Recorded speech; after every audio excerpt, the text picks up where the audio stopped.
There we go. Oh, he's a big one. Chatterbait. He's a big one. That's a fatty. That's 3. That's actually no, that might be 3+. I'm saying at least 3. What'd you say? Damn you. You were almost dead on. 2.72.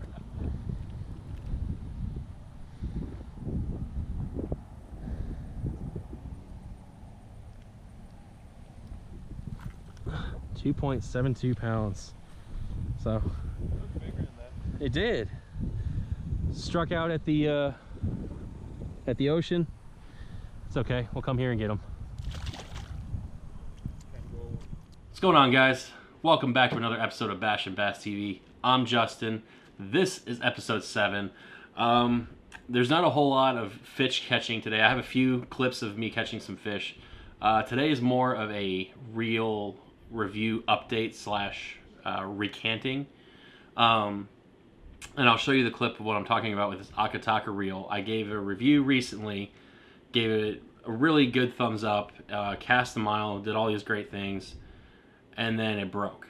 It took 2 weeks, I believe, and it broke. So I'm going to show you the clip now of me catching the last fish with it, and then and then we'll come back and I'll talk about what happened after that when I cast out and it broke.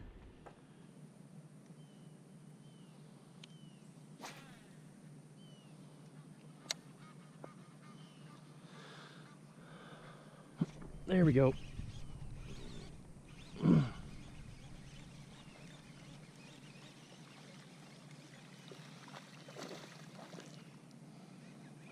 That's a good sized fish at least.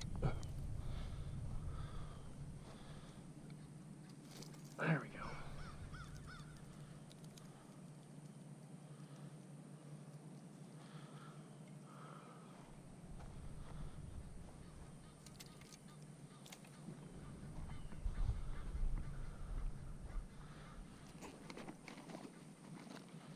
I'm gonna say 1 pound, 10 ounces.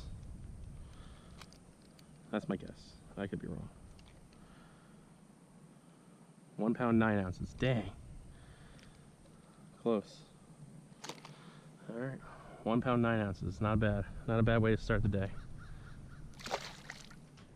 Alright, so there was the fish that I caught. That was the last fish I caught with this reel. Now, I'm going to play the clip of the very next cast and kind of talk over what's going down with it so you can kind of get an idea of what happened. Alright, so I cast it out, goes a mile again, really happy with that. And then I set the reel and turn the crank, and that's when I realized that the handles are spinning, but the spool isn't retrieving the line. The thread retriever thing that goes back and forth on the reel was still moving. And then when I touched the spool, it was a free roll, like it was just moving on its own. So something inside the reel broke. And yeah, so I had to basically retrieve my crankbait by hand. Kind of sucked. Wasn't very happy with that. So here's the story behind what happened. I wouldn't really have done a review video update like saying I'm not happy if they had replaced the reel. So I got in touch with these guys on Instagram and said, you know, it broke, and I'm giving you this opportunity to replace the reel, and I can do an update and say, hey, their customer service is great, they took care of me, and they didn't. He actually wanted me to recruit more guys to review their reels, and then they said I could buy another one, review that reel again, and then they would give me money back. And that's kind of the deal that I had with them the first time is, you know, after I did the review, they would give me money back. They would pay me basically for the reel. And he was very staunchly against me getting a new reel, a replacement reel. So I basically was like, you know what, forget it. I'm going to Amazon. I mean, there was more behind it, like back and forth.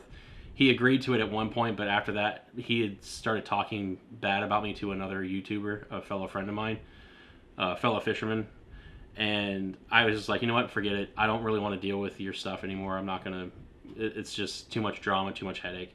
So I called up Amazon. They took the reel back, gave me a refund. it could have been just my reel that broke. It could have been just a defective part in the reel, and it's every other one's fine. I don't know. My buddies are still using his. My buddy's still using his, and he is still having success with it. But with the customer service that I got from them, and them basically telling me to recruit more people to do videos for them, just didn't sit well with me. Especially if it's a product that I can't vouch for anymore. I'm not going to make other people buy into this. It was a lesson learned. If I do reviews for other companies, I'm going to definitely throw it around for more than a week. I think I'll do it for 2 weeks or more. You know, it's a process that we go through with this, trying to get, you know, sponsors, merchandising, all that kind of stuff. And so it was a good lesson to learn, at least. I don't have the reel anymore. I've already sent it back to Amazon. I will not buy another product from them. That's just because they left a bad taste in my mouth. I'm not telling you not to. If you see reviews and you think that it's worth the shot to take it, I mean, it's still a cheaper reel. It's not, you know, going to break the bank. But their customer service is severely lacking. If it breaks, you'll have to go through Amazon directly, not the company themselves. They won't help you. All right, so on to some more fun news, some happier stuff. Today, mail day, I got this. I mean, I don't think you can see it very well in the video, but I ordered tungsten weights. I actually ordered 7 packages of tungsten weights. They came in 2 packs, and they came from China. Now, everybody says use tungsten. They're great because they're smaller. Like, I got 1/4 ounce weights, and they are definitely smaller than their lead counterparts. I've never bought tungsten before today, just because it's so expensive at stores. Like, it's $5 or $6 for 2 or 3. I found this on Amazon, or not Amazon. I found this on eBay, where they were selling for like $1.50 or $2 a pair. I bought, and then the more you buy, the cheaper they are. So I bought 7 pairs for $12 or $13, which, I mean, that's significantly more than what you'll get at any Amazon or any Academy, Field and Stream, Bass Pro especially. They're super expensive. So I'm pretty happy with it. I'm glad that I got some tungsten weights to start using around, because my big hesitation was I don't want to pay for this and then go to these ponds that have cement bottoms that have cracks in them and then lose the weights. I've gone through so many bullet weights in the last year because they get snagged and snap off, but I'm willing to give it a shot for what I paid. I also went to Walmart and picked up a few of these, like 3 of these guys, some spinner baits for $1 a piece. I have never once caught a fish on a spinner. I'm gonna throw these in the videos, kind of get that monkey off my back. I would love to catch a fish on a spinner bait. So if you guys have any tips or any recommendations, leave a comment below for me, because I've been fishing, I mean, pretty consistently for the last year, but my whole life I've tried throwing spinners. Everybody loves them. Everybody says they're great. I can never, ever catch a fish on a spinner bait. And so the last time I actually threw a spinner bait before I bought these, I did get a fish on the line, and when I set the hook, he went underneath like a drain and snapped my line. So it was like a $6 or $7 spinner bait. It wasn't one of these cheapo ones. So I decided to just throw $3 in to get 3 of these and see what I get. I mean, if I don't get anything, it's $3. I'm not really sweating it too much. All right, to close out the video today, I want to show you a couple of clips of me catching some fish at the local pond. I went out on my lunch break today, actually, so hence the mess up hair. It was to the spot where I shot that chatterbait video, and it's been really, really hot here, very little rain, so the fish have not really been biting a whole lot.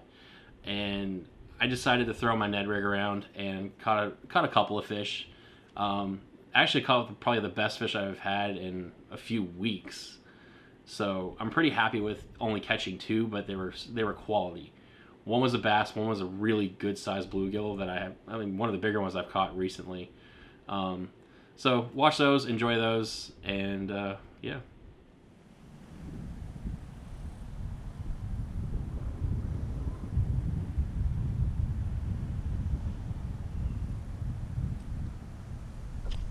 Got him. I think it's a bluegill. Yeah, big bluegill.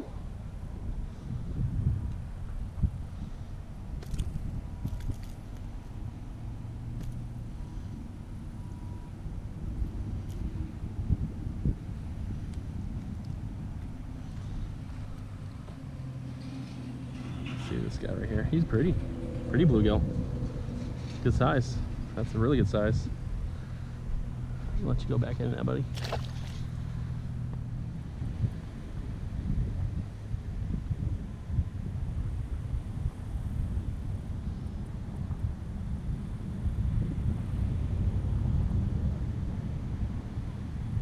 Got one.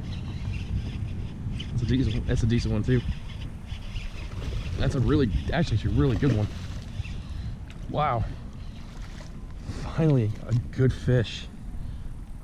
It's been a while since I caught one of these guys. Right on the top of the mouth. Look at that guy.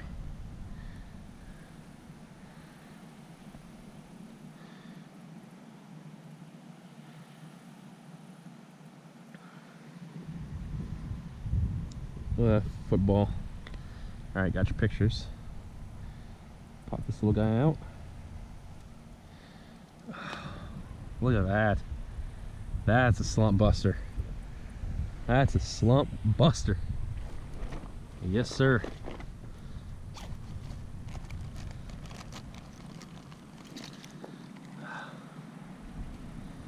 Let's see what this guy weighs. It's over 3. It's gotta be over 3.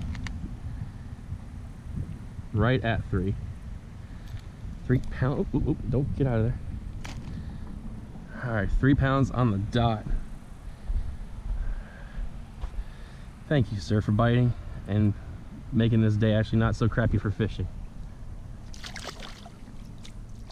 Alright guys, that's going to do it for this episode of Bash and Bass TV. I really didn't want this to be a bashing episode about this reel company. It's not my goal to badmouth, but I felt like I needed to update this and tell people to disregard my last video just because of the experience that I've had, and I don't want other people to go through that experience. So if you decide that you want to buy their reel, it does cast a mile. It's cheap. It does the job while it's working. Just don't expect much in the way of customer service from their company. Go out, buy tungsten, check them out on eBay. I'm gonna try and I'll find the link that I bought them from. I'll leave that in my comment section below so you can get some cheaper tungsten that's not at Academy or Field and Stream. Leave me comments about spinnerbaits. I want to catch a fish on this. I've already conquered the buzzbait. Now all I have left on my list are spooks and spinners. So help me out here. Leave a comment. I would love to hear from you guys. And until next time, keep on bashing.